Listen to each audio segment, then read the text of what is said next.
If you're looking for a budget microphone, well, you are on the right vlog. So stay tuned because we're going to test this little beast on my hand. But before that, let's hit the intro before we roll. Let's go!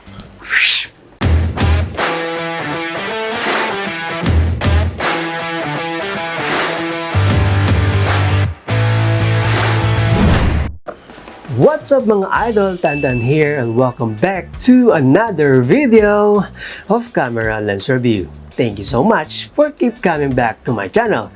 Today, we're going to talk about the successor of the SGC-598, none other than the Takstar Sgc-600.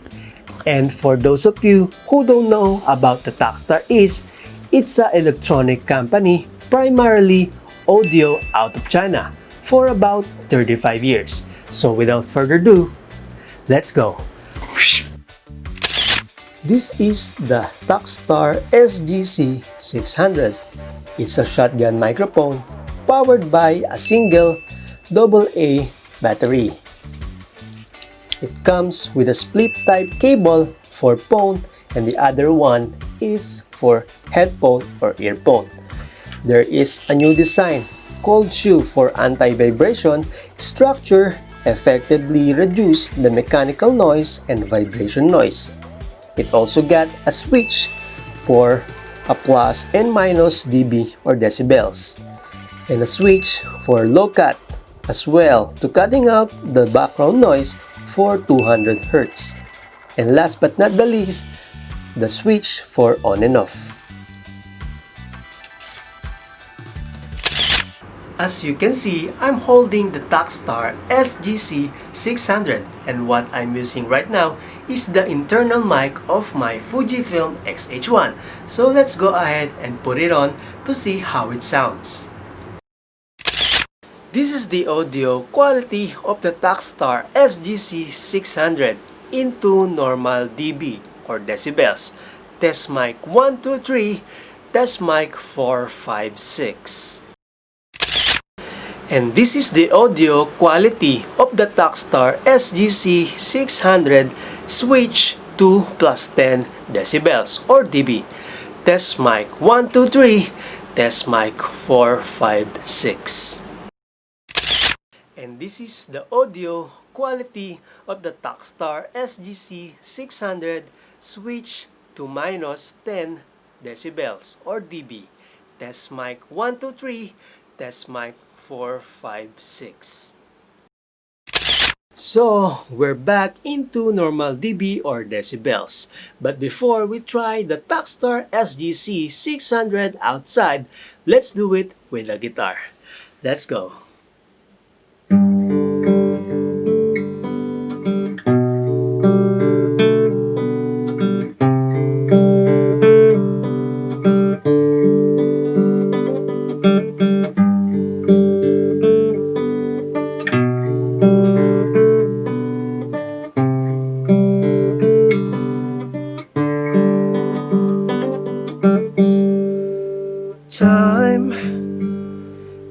I've been passing time, watching trains go by.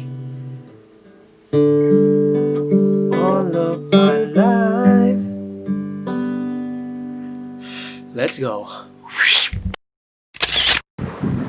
Hey, what's up idol? Right now, I'm here at the Avenida do Dr. Rodrigo Rodriguez, Arc of the Orient, Macau.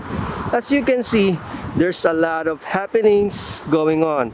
A lot of frequency from different part of the corner.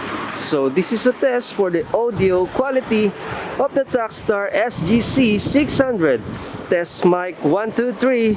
Test mic 4, 5, 6. Sound check 7, 8, 9. Sound check 10, 11, 12.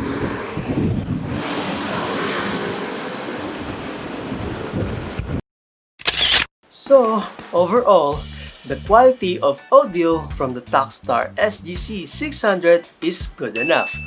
The microphone feels sturdy, stable, and well built. Consider it's a $25 or 1,000 pesos microphone.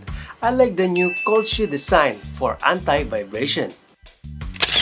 If you're going to ask me if I recommend this microphone, well, if you're on budget and you're looking for a good quality shotgun microphone, well, you can consider this one.